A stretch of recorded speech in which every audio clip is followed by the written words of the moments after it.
Olá, pessoal, sejam todos bem-vindos e bem-vindas ao podcast Dicas de Arbitragem. Esse canal de comunicação é para você que tem vontade de se tornar um árbitro de futebol amador, aquele jogador que não quer mais jogar e fica apitando a pelada, para você que realmente já trabalha com o campeonato amador e precisa sempre estar atento aos acontecimentos, às regras, as dicas de arbitragem que você tem que sempre estar renovando. É um prazer falar com vocês. Meu nome é Sérgio Medeiros. Fui árbitro de futebol durante muitos anos, filiado à Federação Baiana de Futebol. Apitei em todas as categorias. Em alguns campos ou estádios do estado, eu trabalhei como árbitro.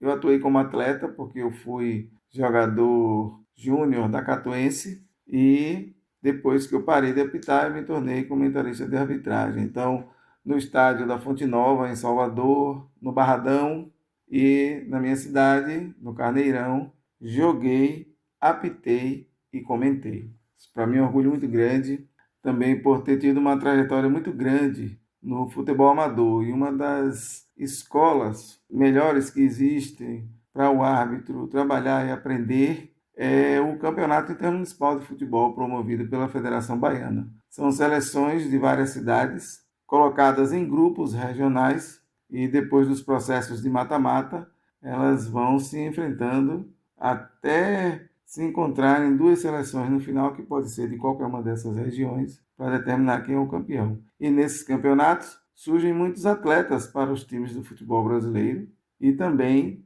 árbitros. Quem for do meu tempo, já cinquentão, vai lembrar de grandes craques do passado como o Bobô. Bobô jogou na seleção de Senhor do Bonfim, jogou na Catuense, Associação Esportiva Catuense, depois foi para o Bahia e do Bahia Bobô chegou ao Flamengo e à seleção brasileira.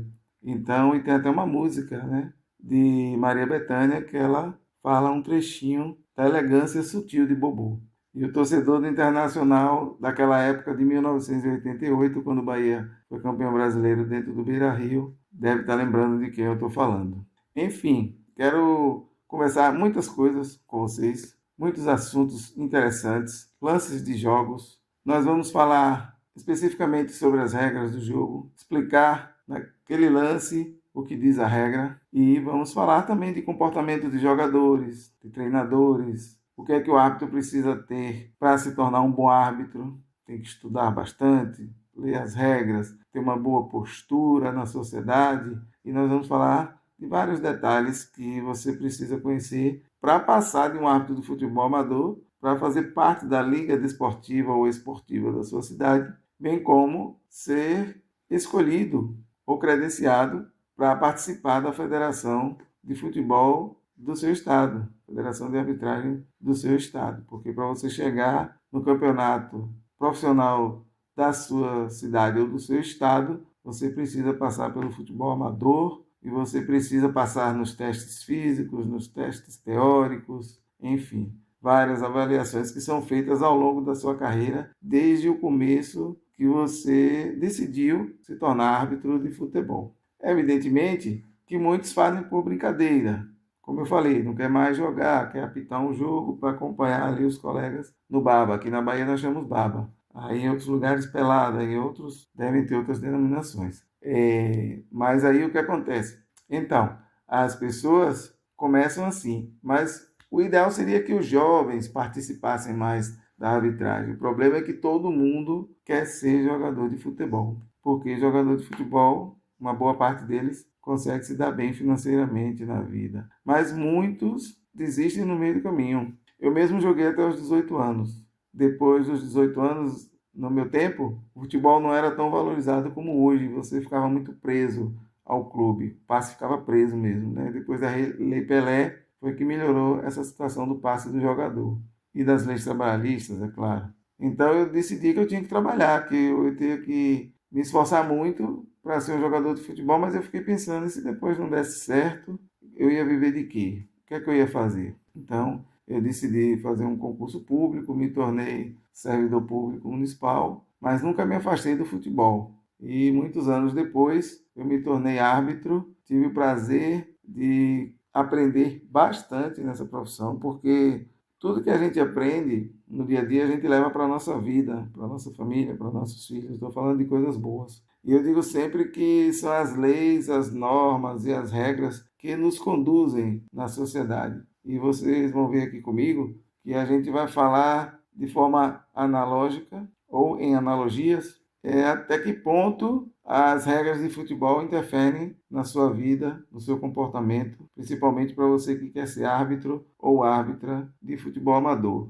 Eu acompanho alguns Instagrams, vejo o aumento considerável de mulheres participando dessa profissão, que eu costumo dizer que é uma árdua profissão, é uma profissão maravilhosa, entretanto, muito árdua, porque você tem que se dedicar bastante, você tem que estudar bastante, tem que ter um preparo físico excelente, mas a gente não tem a estrutura que tem um jogador de futebol. E são críticas em cima de críticas, xingamentos, palavrões, né?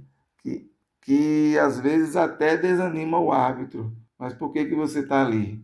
Primeiro porque você gosta, né? Depois por amor a essa profissão tão criticada, né? E o desejo de se tornar um árbitro famoso. Eu cheguei perto de fazer o teste da CBF, mas naquele tempo tinha uma idade limite, hoje já está liberado mais a idade, e eu não fiz, e parei de apitar com 43 anos, porque eu tinha um problema de esporão. Quando terminava os jogos, eu sentia muitas dores, e aí eu fui ao médico e ele disse, opera ou para. Eu disse, doutor, eu acho que eu vou parar, porque já estava interferindo na minha vida profissional. E aí eu não podia chegar no trabalho no outro dia, ficar mancando, sentindo dores. Também não quis fazer cirurgia na época, então eu decidi parar. Hoje eu corro como um atleta, faço atletismo, participo de algumas corridas, mas num ritmo não tão intenso como aquele que o árbitro dá em um lance de contra-ataque, com pisadas fortes e em alta velocidade. Então eu corro de forma mais tranquila, mais cadenciada, que faça com que no dia seguinte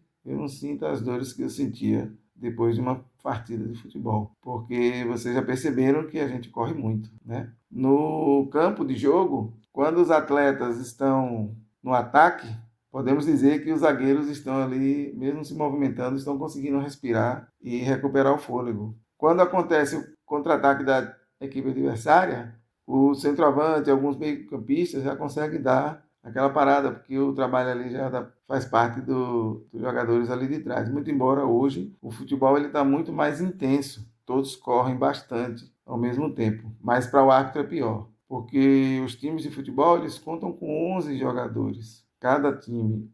O time de arbitragem só são 4 pessoas. O árbitro comandando o jogo, os assistentes auxiliando nas linhas laterais e o árbitro reserva, ou o quarto árbitro, do lado de fora, cuidando basicamente da parte administrativa. E que tem sido também muito difícil, porque os treinadores e os jogadores hoje buscam muito o quarto árbitro para fazer suas reclamações, uma vez que o árbitro lá no meio de campo talvez não consiga ouvir, né? Então, já que o árbitro não está perto, quem sofre com as reclamações são os quarto árbitros. E aí a gente vai falar também do comportamento hoje que eu considero muito inadequado dos treinadores de futebol, dos atletas, porque a competitividade está tão grande e o investimento financeiro que chega a ser um absurdo que as equipes querem ganhar de qualquer jeito, né? Se não ganha, a culpa é do árbitro que não marcou um pênalti, que não estava bem no jogo. Nunca a culpa é do atleta que perdeu o pênalti, que perdeu um gol perto da meta ou das traves,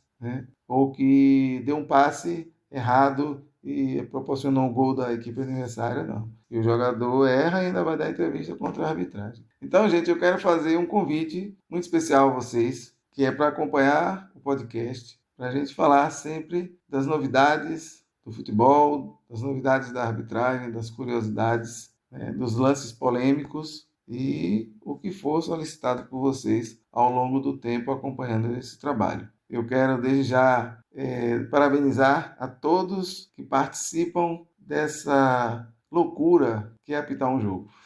Principalmente em campeonato amador, que não tem estrutura de segurança, né, de preparação para os árbitros, como tem no futebol profissional. Mas é assim, nós fazemos o que gostamos, nos sentimos bem participando do esporte. Algumas vezes, como eu falei antes, dá vontade até de desistir. Desanima, mas o importante é ter consciência de que fazemos o que gostamos e que estamos estudando, treinando e nos preparando para sempre dar o melhor dentro de campo e para passar para os torcedores o que é arbitragem de futebol. Conto com vocês. Nós vamos começar aos poucos com algumas informações básicas e ao longo do tempo nós vamos melhorando o nosso trabalho, os nossos assuntos, os temas que vamos conversar, que eu vou passar para vocês. E eu tenho certeza que você, principalmente que atua no futebol amador, vai se sentir mais preparado para trabalhar. Nós vamos ver coisas que vocês vão dizer assim,